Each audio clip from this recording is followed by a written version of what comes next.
कर्मण्येवाधिकारस्ते मा फलेषु कदाचन मा कर्मफलहेतुर्भूः मा ते संगोऽस्त्वविकर्मणि।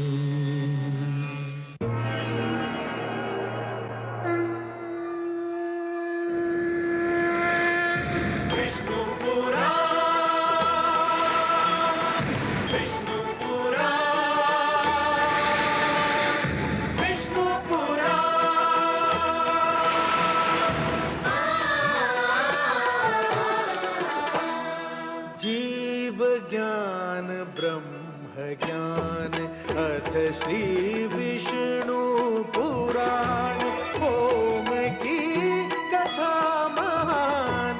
जय श्री विष्णु पुराण विष्णु पुराण विष्णु पुराण विष्णु पुराण।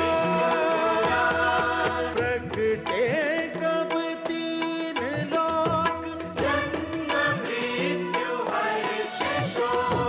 पृथ्वी जल वायु गगन प्रकृति कब ज्योत अगन। इस पुराण में है निहित जप तप और योग ध्यान। विष्णु पुराण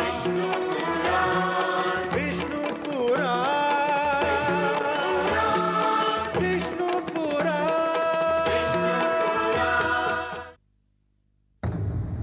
मैं माँ हूँ, धरती माँ।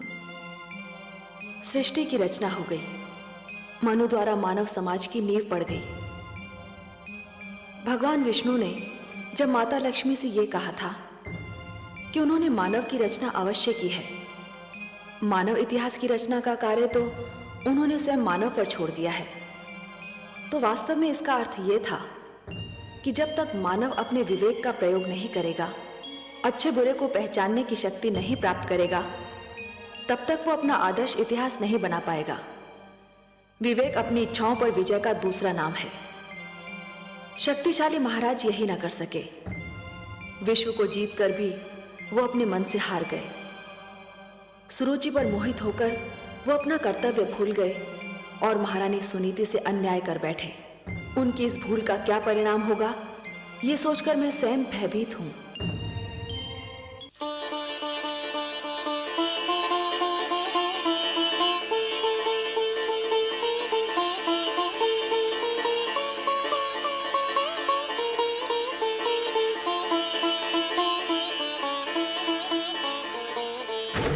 ठहरिए राजकुमार ध्रुव, आप अंदर नहीं जा सकते। क्यों नहीं जा सकता? मुझे पिता महाराज से मिलना है। महाराज का आदेश है कि अंदर किसी को न आने दिया जाए। मैं राजकुमार हूँ और मेरा आदेश है कि मुझे अंदर जाने दिया जाए। सूर्य के प्रकाश को धरती पर पहुँचने से कोई नहीं रोक सकता। पिता और पुत्र के बीच में कोई नहीं आ सकता। हम महाराज के आदेश की अनदेखी नहीं कर सकते। और राजकुमार के आदेश की अनदेखी कर सकते हो? यदि हमने आपको जाने दिया तो महाराज हमें दंड देंगे। अगर तुमने मुझे रोका तो मैं तुम्हें दंड दूंगा। महाराज के डर से तुमको मैं बचाऊंगा, परंतु मेरे डर से तुमको कोई नहीं बचा सकता। पिताश्री, पिताश्री, पिताश्री।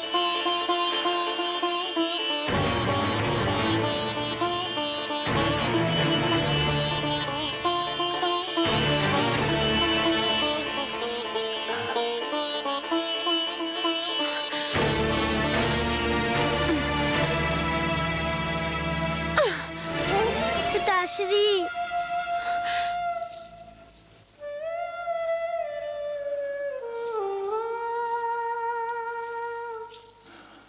आप इतना बदल गए पिताश्री, विश्वास ही नहीं होता।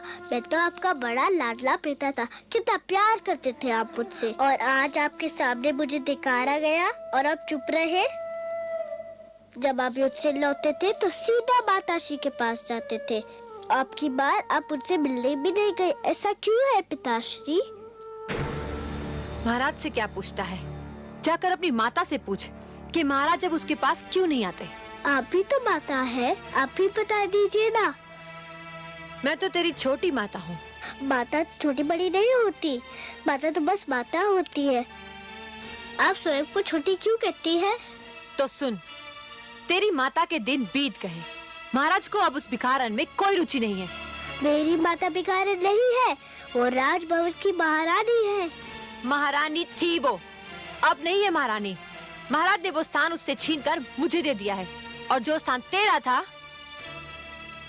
वो अब मेरे पुत्र उत्तम का है, समझा?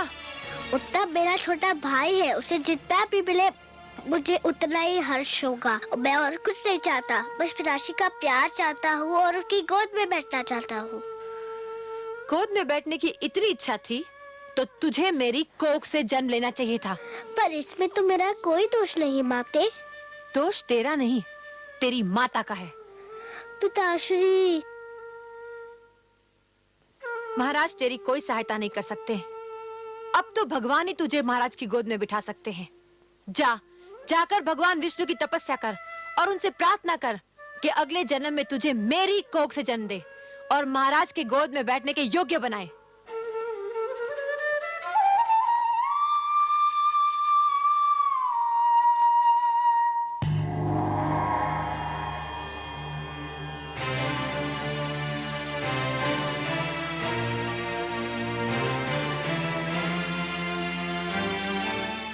आंखें खोलिए परम श्रेष्ठ। देखिए कितना अन्याय हो रहा है। सुरुचि ने कितनी निर्ममता से उस नन्हे से बालक का हृदय तोड़ दिया।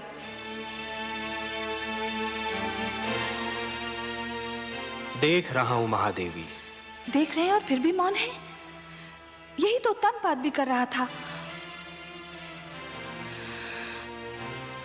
मैं तो देवलोक की हूं, मुझ में ये साधारण मानवीय भावनाएं नहीं होनी चाहिए थी, किंतु ध्रुव के साथ हो रहे दुर्व्यवहार को देखकर मेरा भी मन भर आया है। आपका मन इसलिए भर आया है देवी कि आप स्वरूप में नारी हैं और हर नारी में एक माता छिपी होती है। दया, करुणा और ममता नारी की विशेषताएं हैं। नारी तो सुरुचि भी है त्रिलोकीनाथ, किंतु विश्वास नहीं होता कि इतने सुंदर नारी का मन इतना कठोर भी हो सकता है। हर वस्तु जो चमकती है वो कुंदन नहीं होती देवी। आवश्यक नहीं कि हर सुंदर स्त्री का मन भी कोमल हो। सुरुचि लालसा की मूर्ति है, परंतु ध्रुव के साथ जो कुछ हो रहा है उसमें सारा दोष सुरुचि का नहीं है। सबसे बड़े दोषी तो महाराज उत्तानपाद हैं। परिवार मानव समाज की सबसे छोटी परंतु सबसे महत्वपूर्ण इकाई है। हमने पृथ्वी पर रहने वालों के लिए कुछ नियम दिए हैं और उनके अनुसार एक पिता परिवार का स्वामी होता है। पुत्र को प्यार देना, उसका संरक्षण करना पिता का कर्तव्य है। परंतु महाराज उत्तानपाद सुरुचि की सुंदरता पर मोहित होकर अपने कर्तव्यों से मुख मोड़ रहे हैं देवी। एक पिता ब्रह्मा भी होता है और विष्णु भी। वो जन्म भी देता है और पुत्र का पालन पोषण भी करता है। उत्तानपाद ने ब्रह्मा का धर्म तो निभाया, परंतु हमारा धर्म नहीं निभा पाए। तो फिर अब क्या होगा नारायण? मानव स्वभाव में संघर्ष की शक्ति भरी है हमने। ध्रुव को भी हमने इसी शक्ति से संपन्न किया है देवी। किंतु हे सर्वश्रेष्ठ, ध्रुव तो अभी बहुत छोटा है। उसमें संघर्ष शक्ति हो भी तो वो उसका प्रयोग कैसे करेगा? देवी, संघर्ष का संबंध आयु से नहीं, इच्छा शक्ति और मन की लगन से होता है। भड़कती हुई ज्वाला पहले छोटी सी चिंगारी ही होती है। ध्रुव भी एक छोटी सी चिंगारी के समान है। यदि उसे भड़कती ज्वाला बनना है तो उसे स्वयं की शक्ति को पहचानना होगा। आप स्वामी हैं, विश्वेश्वर हैं। आप जो कहते हैं उसका भेद भी केवल आप ही जानते हैं।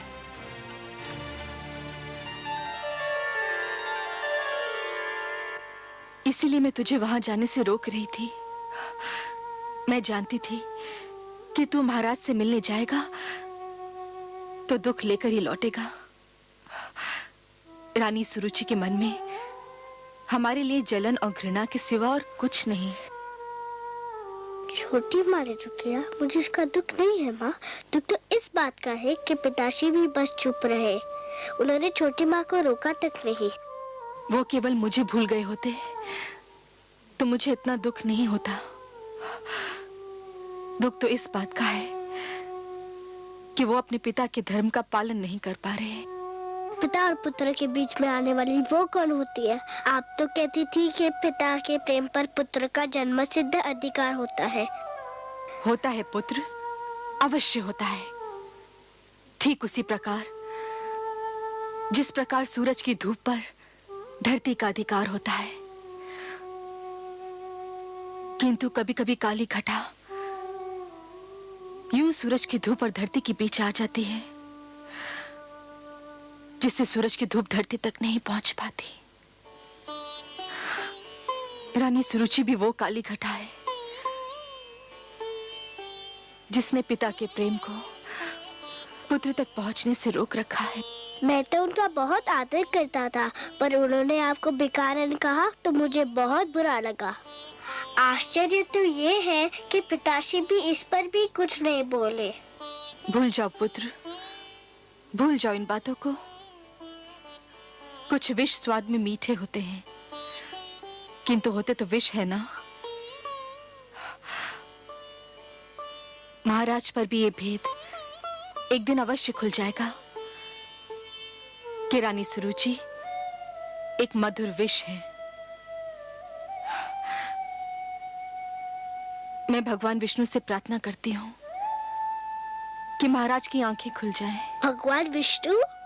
छोटी माँ भी यही नाम ले रही थी कि मुझे पिताश्री के गोद में बैठने का अधिकार अब भगवान विष्णु ही दिला सकते हैं।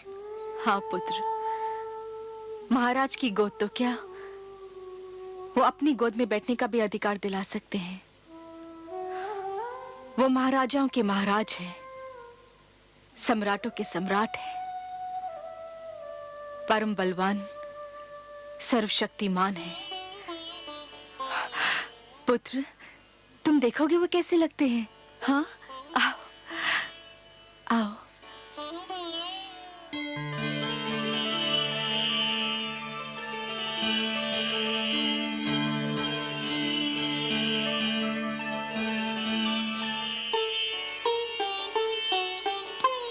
प्रणाम करो बेटा। ये है हमारे विष्णु भगवान, लक्ष्मीपति नारायण, जिनकी मैं नित दिन पूजा करती हूँ। मैं भगवान विष्णु के पास जाऊँ कब आते? चले जाना पुत्र, अभी तुम छोटे हो, बड़े हो जाने के बाद अवश्य चले जाना उनके पास। वो सब ठीक कर देंगे। रात्रि हो गई है, चलो चल के सो जाते हैं। सब विष्णु भगवान पे छोड़ दो, वो सब ठीक कर देंगे। चलें? चलो।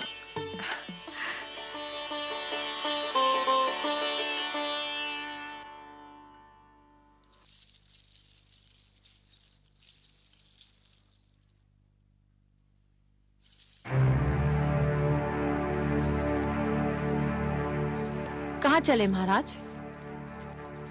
अभी तक हम महारानी सुनीति से नहीं मिले। वो हमारी राह देख रही होंगी। जानती थी, मैं जानती थी कि आपकी सारी बातें झूठी है। आपका प्यार भी एक दिखावा है। कौन सी बातें झूठी थी? यही कि सुरुचि, तुम्हारे पास आकर मैं सारे संसार को भूल जाता हूँ। सब झूठ। संसार तो क्या, आप एक नारी को नहीं भूल पाए। रह रहकर उसका प्रेम आपके मन को बांध लेता है। मुझसे तो बस 4 घड़ी का ही प्रेम है आपको। यह बात नहीं है सरुचि। तुम अच्छी तरह से जानती हो कि हम तुम्हें कितना प्रेम करते हैं। प्रेम ना करते होते तो महारानी सुनीति का अधिकार तुम्हें क्यों देते? परंतु इस राजमहल में कुछ तो अस्तित्व है उसका। और फिर ध्रुव के साथ भी। क्या हुआ ध्रुव के साथ? मैंने तो कुछ नहीं किया, बस उसे बता दिया कि अब उसका और उसकी माता का क्या स्थान है। और यह स्थान आपने मुझे और मेरे पुत्र को स्वयं अपनी इच्छा से और मन से दिया है। तो फिर क्या हुआ जो मैंने बता दिया? क्या मैंने झूठ बोला था? नहीं, झूठ नहीं बोला था। जो भी कहा सत्य ही कहा था। परंतु यह आवश्यक तो नहीं कि सत्य कठोरता से ही कहा जाए। सत्य कोमल और सहज ढंग से भी बोला जा सकता है। सरुचि, ध्रुव एक बच्चा है, उसके प्रति इतनी कठोरता? आप बातें मत बनाइए, खुलकर कहिए ना कि अब पहली पत्नी और उसके पुत्र का मोह आपसे दबाए नहीं दब रहा है। उनसे मिलने, उनके पास जाने की इच्छा आपके मन में अंगड़ाइयां ले रही है और सुनीति से दूरी अब आपसे सहन नहीं हो पा रही। तो जाइए, तुरंत जाइए ना। मेरे भाग्य में तो अकेले रहना ही लिखा है। अब मैं आपको नहीं रोकूंगी, जाइए जाइए। और मैं हूँ भी कौन आपको रोकने वाली? अरे ये क्या, आप तो अकारण रोने लगी। अकारण? जो हर पल आपके पास रहना चाहती हो, उसे छोड़कर आप जाएंगे तो रोना नहीं आएगा? अच्छा चलो, आप जीती, हम हारे। अब आपको छोड़कर हम कहीं नहीं जाएंगे।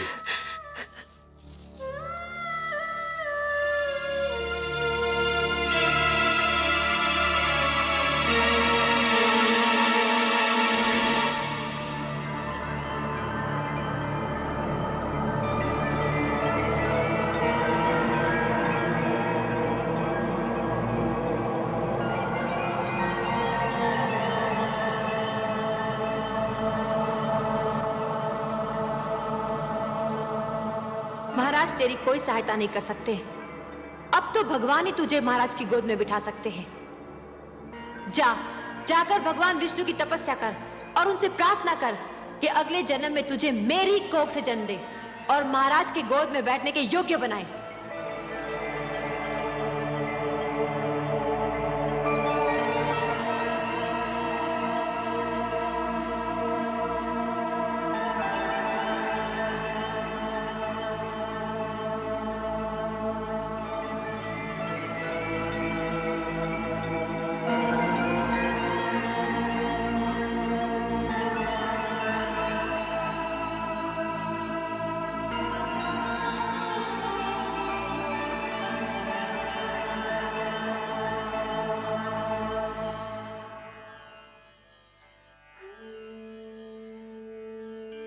वो महाराजाओं के महाराज हैं, सम्राटों के सम्राट हैं, परम बलवान, सर्वशक्तिमान है। तुम देखोगे वो कैसे लगते हैं। ये है हमारे विष्णु भगवान, लक्ष्मीपति नारायण, जिनकी मैं नित दिन पूजा करती। महाराज की गोद तो क्या, वो अपनी गोद में बैठने का भी अधिकार दिला सकते हैं। हे विष्णु भगवान, मैं तुमसे मिलने आ रहा हूँ, मगर मुझे ये तो पता नहीं कि तुम कहाँ रहते हो। मगर तुम जहाँ भी रहते हो मैं तुम्हें ढूंढ निकालूंगा। मेरी बस एक विनती है, मेरी माता नित दिन तुम्हारी पूजा करती है। मेरे जाने के बाद उसका ध्यान रखना। हम दोनों एक दूसरे से कभी अलग नहीं हुए। वो मुझे पास ना पाएगी तो व्याकुल हो जाएगी। उसकी ढाढ़स बढ़ाना प्रभु, उसे रोने मत देना।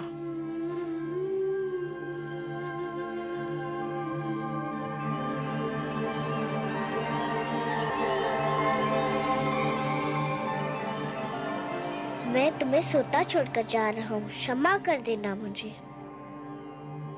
तुम जागती होती तो मुझे कभी ना जाने देती। पर देखो मुझे न पाकर व्याकुल मत होना। मैं भगवान विष्णु को ढूंढने जा रहा हूँ। वही तुम्हारा खोया हुआ स्थान दिलाएंगे और मुझे भी।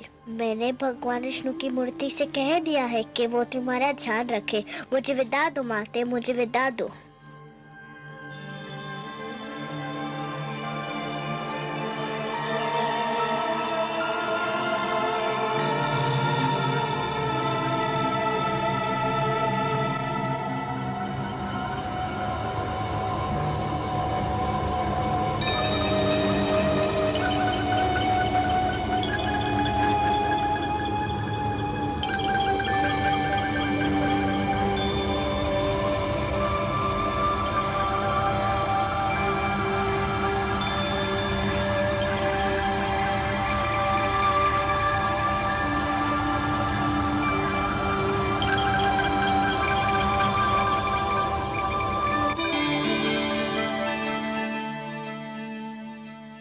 प्रभु देखिए, नन्हा ध्रुव रात्रि के अंधेरे में राजभवन को छोड़कर आपकी खोज में निकल गया है। हाँ देवी, वो अपने मन की लगन को दबा नहीं पाया। परंतु हे सर्वव्यापी, वो तो क्षीर सागर का मार्ग भी नहीं जानता। देवी, एक यात्री के लिए सबसे कठिन क्षण वो होता है जब वो किसी अनजान यात्रा के उद्देश्य से मार्ग पर प्रथम पग धरता है। फिर तो मार्ग में सहस्त्रों घने पेड़ मिल जाते हैं जो उसके पैरों तले शीतल छांव बिछाने को तैयार रहते हैं। फिर मार्गदर्शक भी मिल जाता है, और मार्गदर्शक तो गुरु होता है देवी। परंतु हे सर्वश्रेष्ठ, वो तो अभी एक बालक है, उसे इस यात्रा में कितना दुख झेलना पड़ेगा। महादेवी, बूंद जब किसी मेघ की गोद से निकलती है तो उसके मन में असंख्य आशंकाएं होती हैं। सोचती है कि उसका अंत क्या होगा। क्या वो किसी मरुस्थल की सुलगती रेत पर गिरेगी और सूख जाएगी, या किसी सुलगते अंगारे पर गिरेगी और भस्म हो जाएगी, या फिर किसी कांटे पर गिरेगी और उसका शरीर छलनी हो जाएगा। क्या होगा उसका अंत? परंतु जब वो किसी सीप के मुख में गिरती है और मोती बन जाती है, तब उसे यह ज्ञान होता है कि उसकी यात्रा शुभ थी। आपकी बातें आप ही जाने परमेश्वर, किंतु आज्ञा हो तो एक बात कहूं। आप तो हमारी अर्धांगिनी हैं। हमसे कुछ कहने के लिए आपको हमारी अनुमति और आज्ञा की आवश्यकता नहीं है देवी। कहिए, अवश्य कहिए। यदि ध्रुव पर राह में कोई संकट आया तो मैं चुप नहीं रहूंगी, मैं इस खेल में कूद पड़ूंगी, और आप मुझे रोकिएगा मत। नहीं रोकेंगे, परंतु एक बात का ध्यान तो आपको भी रखना होगा देवी। कौन सी बात? कि नियमों को बनाने वाले स्वयं उनको तोड़ा नहीं करते। मैं समझी नहीं त्रिलोकीनाथ। मानव के भाग्य विधाता ब्रह्मा है। आप ब्रह्मा के लिखे को बदलने की चेष्टा न कीजिएगा देवी। ध्रुव हमको ढूंढता हुआ आ रहा है, और इस राह में उस पर वही बीतेगी जो ब्रह्मा ने उसके भाग्य में लिख दी है। वो हम तक पहुंच पाएगा या नहीं, ये तो केवल ब्रह्मा ही जाने। परंतु इस बालक के लिए आपके मन में इतना स्नेह क्यों उमड़ रहा है देवी? मैं नहीं जानती प्रभु, पर न जाने क्यों ऐसा लगता है जैसे ध्रुव मेरी ही संतान हो। इतना महान स्थान दे दिया उसे आपने। क्यों? क्या वो इस स्थान के योग्य नहीं?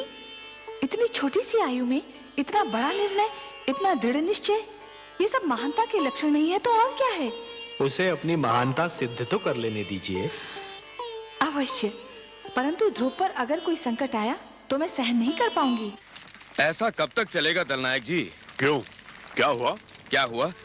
अरे इतने दिन हो गए, कोई भी यजमान हाथ नहीं आया। अगर यही दशा रही तो हम सब भूखे मर जाएंगे। बात तो तुमने ठीक कही है मित्र, पर क्या किया जाए? लगता है यात्री ये मार्ग ही भूल गए हैं। इतने लोगों को लूटा है हमने कि लोगों ने इधर से आना जाना ही छोड़ दिया है। अरे वो देखो, अरे शिकार आ गया।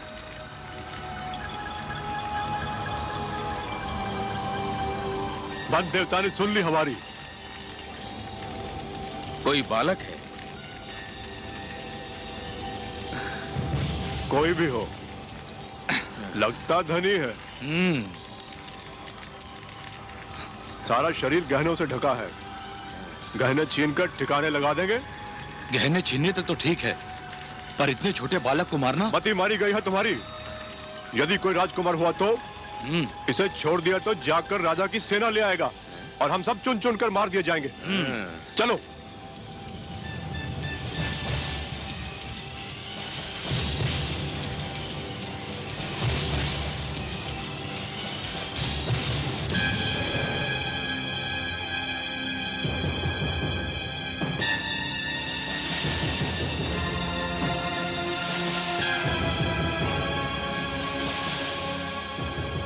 कौन है आप लोग? हम डाकू हैं। क्या चाहते हैं आप लोग? तुम्हारे आभूषण, अपने आभूषण उतार कर हमें दे दो। ले लीजिए, केवल मुझे एक बात बता दीजिए। क्या बात? मैं अपने सारे आभूषण आपको दे दूंगा। मुझे बस ये बता दीजिए कि भगवान विष्णु कहाँ रहते हैं। भगवान विष्णु? हाँ, मैं उनसे मिलना चाहता हूँ। आपको तो पता होगा कि वो कहाँ रहते हैं। हाँ, क्यों नहीं, हम तुम्हें जरूर उनके पास ले चलेंगे, पर पहले अपने ये आभूषण हमें दे दो।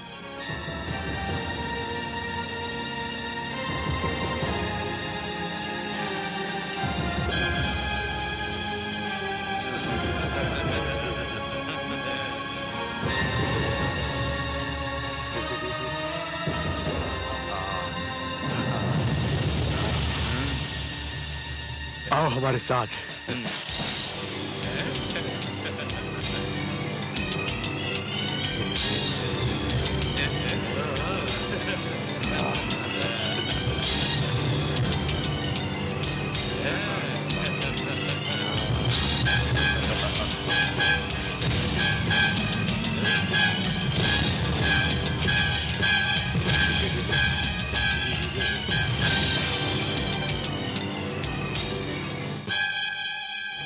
यहाँ से तुम सीधा विष्णु के पास पहुंच जाओगे।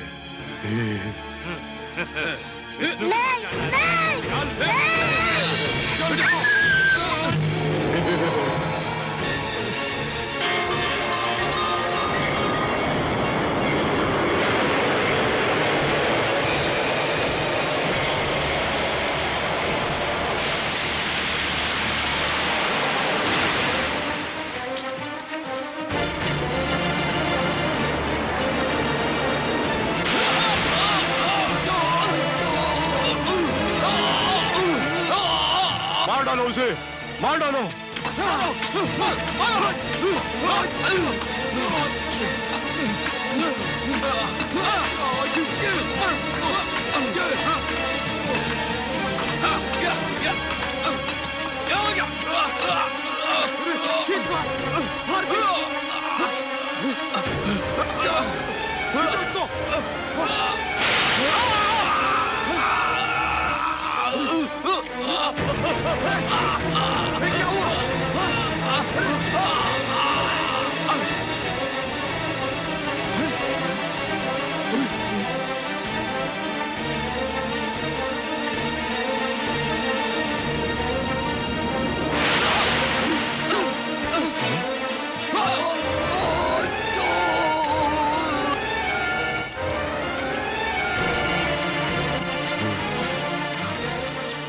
सांप को ढूंढो, उस बालक को भी ढूंढो। वो देखो,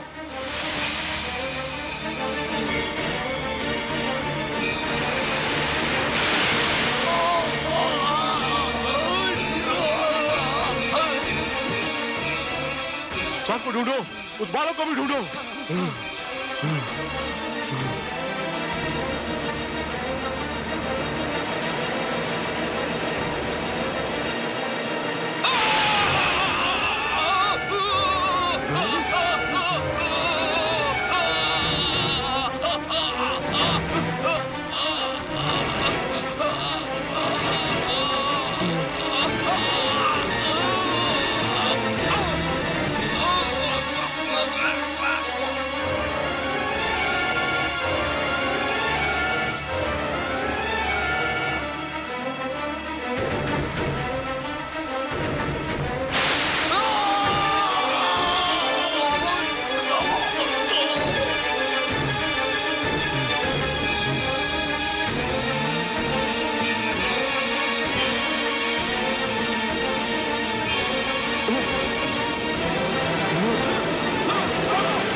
पुत्र,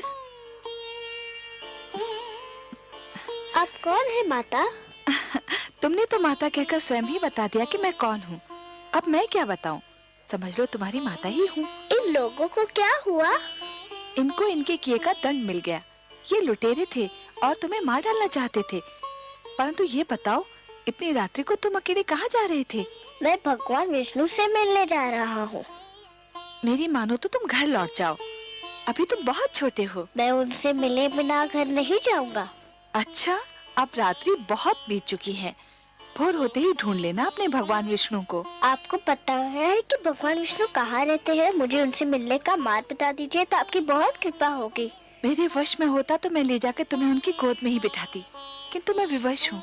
सुनो पुत्र, तुम थक गए होगे, तनिक विश्राम कर लो। विश्राम तो मैं अपने भगवान विष्णु से मिलने के पश्चात ही करूँगा। बड़े हठी हो तुम।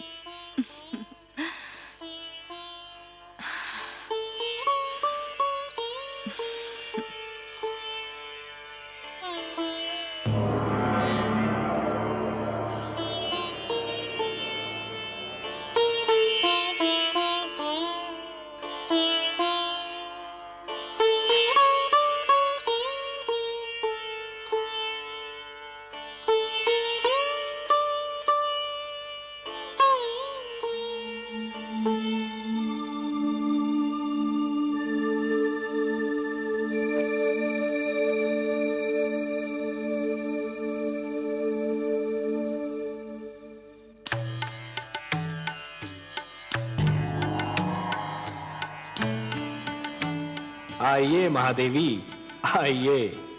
आज तो आपने हमको भी अचरज में डाल दिया। अचरज में? और वो भी आपको मायापति?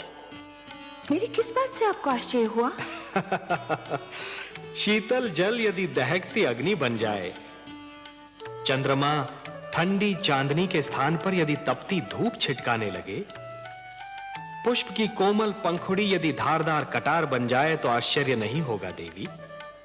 अपने पुजारियों पर धन की वर्षा करने वाली देवी को जब हमने ध्रुव के शत्रुओं पर विष की वर्षा करते देखा तो हमें भी कौतूहल हुआ। मैं क्या करती नारायण, मुझसे रहा नहीं गया। वो हत्यारे अगर ध्रुव के प्राण ले लेते तो मैं स्वयं को कभी क्षमा नहीं कर पाती। आप जानते हैं ना, वो हत्यारे ध्रुव के प्राण लेना चाहते थे। जानता हूं, भली भांति जानता हूं, और कुछ और भी जानता हूं। क्या? यही कि हो सकता है कि विधाता ने ध्रुव के भाग्य में यूं मरना लिखा ही न हो। उसके भाग्य में यह लिखा हो कि आप उसके प्राणों की रक्षा करेंगी और अपने ममतामयी हाथों से उसे थपकियां देकर सुलाएंगी, क्योंकि देवी होता तो वही है जो भाग्य में लिखा है। मैं नहीं जानती, लेकिन उस बालक को देखकर मेरे मन में ममता का सागर उमड़ने लगता है। नारायण, वो कितनी लगन से आपको ढूंढ रहा है। आप स्वयं जाकर उसे अपने दर्शन क्यों नहीं देते? हम विधाता के कार्यों में हस्तक्षेप नहीं कर सकते देवी। विधाता के कार्यों में हस्तक्षेप नहीं कर सकते। ध्रुव को वो सब मिलेगा जो उसके भाग्य में लिखा है। आपका लाडला अब जागने वाला होगा, धरती पर भोर होने वाली है। भोर होते देखकर मेरा मन कांप रहा है। क्यों देवी, किस कारण? भोर हुई और सुनीति ने अपने लाल को ना पाया तो उसकी क्या दशा होगी? वो तो दुख से पागल हो जाएगी।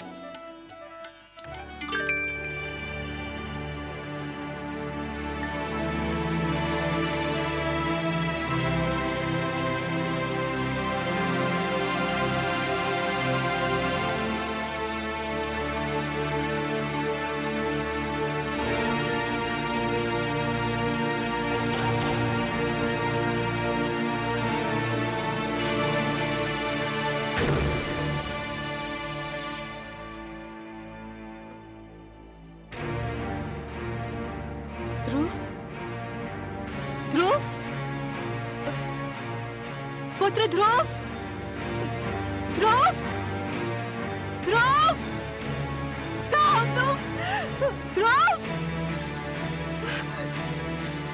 दासी, दासी, प्रणाम। तुमने मेरे पुत्र को कहीं देखा है? तुमने देखा हमने है? तो आपके कक्ष के बाहर निकलते ही नहीं देखा। तो जाओ, जाओ जाके उसे लेकर आओ। मेरा हृदय व्याकुल हो जा रहा है। जाओ, जाओ।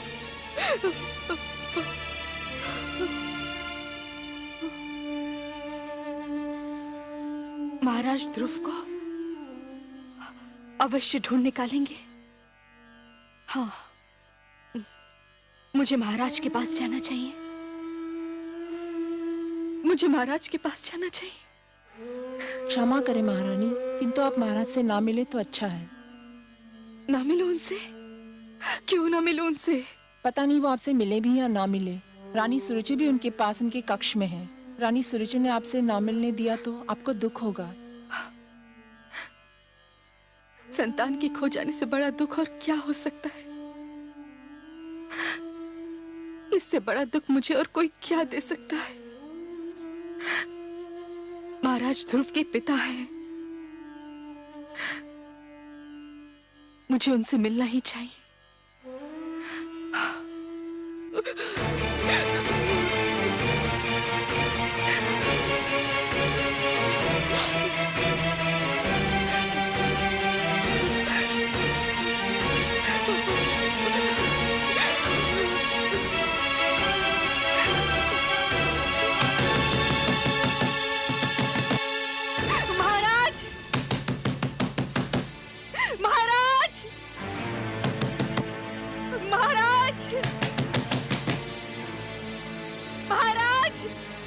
मैं देखती हूँ।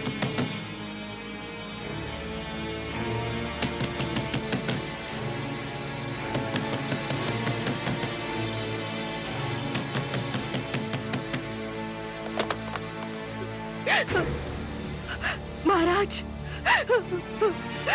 महाराज। महारानी सुनीति, क्या बात है? क्या हुआ? महाराज, हमारा पुत्र ध्रुव। क्या हुआ पुत्र ध्रुव को? बहुत बड़ा अनर्थ हो गया। न जाने कहाँ चला गया हमारा पुत्र। न जाने कहाँ चला गया ध्रुव। चला गया? कहाँ चला गया? कहाँ चला गया होगा? अरे यही कहीं राजभवन में खेल रहा होगा। दासियों ने राजभवन का कोना कोना छान मारा है, उसका कहीं पता नहीं चला। महाराज, आप उसे ढूंढ निकालिए, नहीं तो मैं रो रो के अपने प्राण दे दूंगी। महारानी सुनीति। महाराज उसे कहाँ ढूंढेंगे? आपका पुत्र आपके पास था। महाराज को क्या पता कि वो कहाँ होगा? महाराज, मेरा सब कुछ छीन लीजिए, किंतु मेरा लाल मुझे लौटा दीजिए। एक उसी का तो सहारा था मुझे, उसी का मुख तो देख देख के जीती थी मैं। धीरज रखिए महारानी सुनीति। कैसे धीरज रखूं? कैसे धीरज रखूं? उसने कहा था कि वो भगवान विष्णु से मिलना चाहता है। मैं समझी कि वो बचपने में कह रहा है। भगवान विष्णु से मिलने? हाँ, आपसे मिलने के पश्चात वो बहुत उदास हो गया था। न जाने कहाँ भटक रहा होगा वो। अगर वो मुझे नहीं मिला ना, तो मैं आपको कभी भी क्षमा नहीं करूंगी। मैं आपको कभी भी क्षमा नहीं करूंगी। मैं आपको कभी भी क्षमा नहीं करूंगी। महारानी सुनीति, महारानी सुनीति, महारानी सुनीति, महारानी सुनीति, महारानी सुनीति मूर्छित हो गई हैं। जल्दी से जल लेकर आइए। आपको दिखाने के लिए ढोंग कर रही है। ये सब आडंबर है।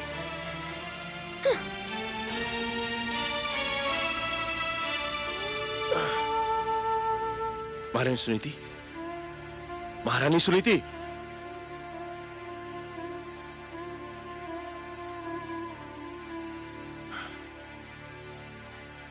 दासी, जल्दी से जल लेकर आओ। महारानी सुनीति,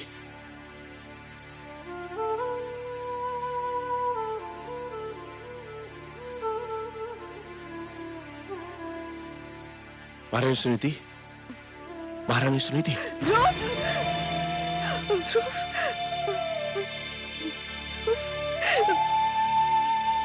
पुत्र ध्रुव। रोइए नहीं महारानी, रोइए नहीं।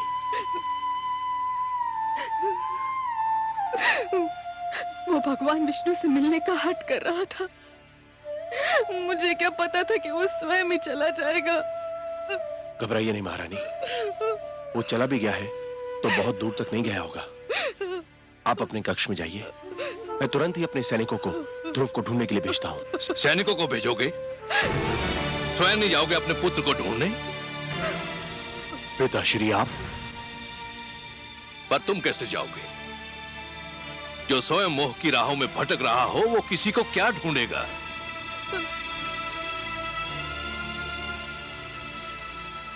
हाथ मत लगाओ मेरे चरणों को, तुम इस योग्य नहीं हो।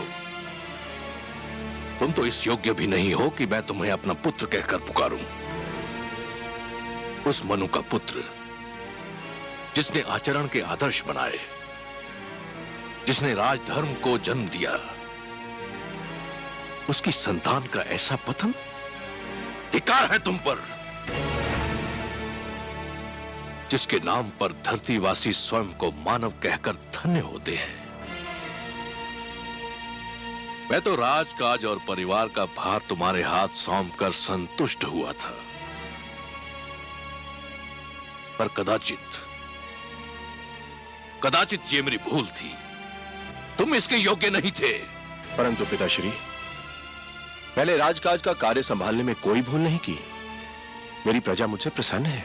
तुम्हारी प्रजा तुमसे प्रसन्न है? और ये नारी, क्या ये तुम्हारी प्रजा नहीं? केवल इसलिए कि इसने तुम्हारी पत्नी बनना स्वीकार कर लिया। क्या ये न्याय के उन अधिकारों से वंचित हो गई जो प्रजा को प्राप्त होते हैं? क्या ये तुमसे प्रसन्न है? क्या अपराध किया था इसने जो इस गुणवंती के अधिकार छीनकर तुमने उस गुणहीन को दे दिए? क्या तुम्हारा पुत्र तुम्हारी प्रजा नहीं है, जिसका अपमान देखकर भी तुम चुप रहे?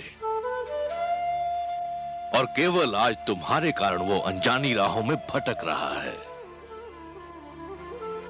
मुझसे भूल हो गई पिताश्री।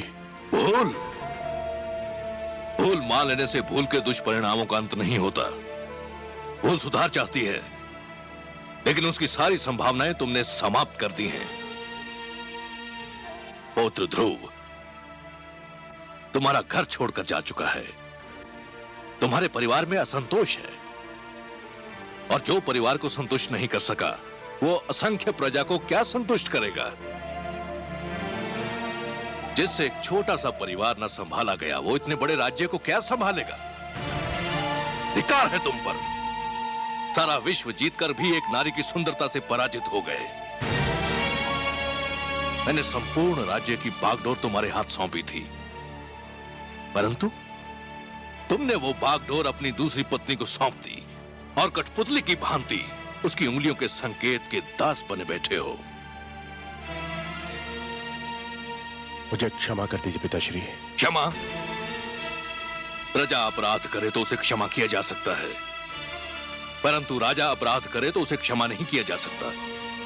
राजा का अपराध नहीं पाप होता है, और पाप के लिए क्षमा नहीं प्रायश्चित के दंड की आवश्यकता होती है, और राजा को यह दंड वो स्वयं ही दे सकता है।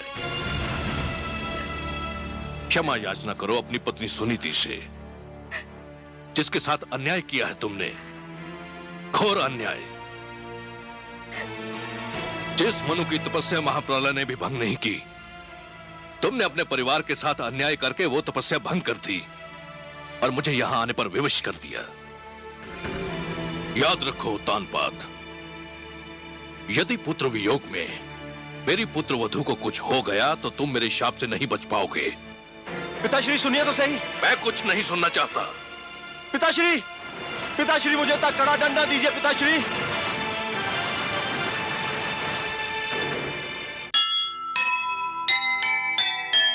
बिन सोचे समझे करे कभी न कोई काम, जैसी करनी होएगी होगा वह परिणाम। विश्व विजेता की विजय आज हुई बेकार, जीत लिया संसार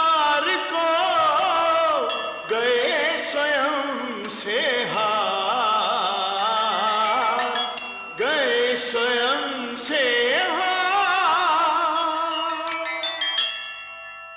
विष्णु पुराण,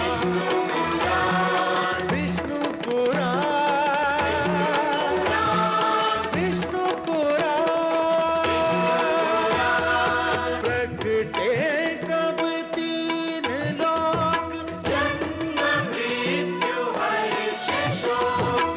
पृथ्वी जल वायु गगन, प्रकृति कब ज्योत अगन। इस पुराण में है निहित जप तप और योग ध्यान।